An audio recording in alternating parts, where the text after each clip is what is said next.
trick that you can use to make an amazing cover for your presentation. So you can choose a picture like this and you can stretch it out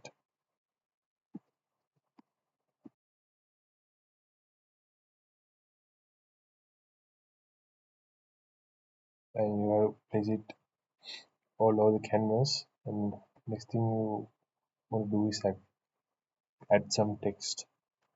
So I'm going to write tiger here and make it bigger.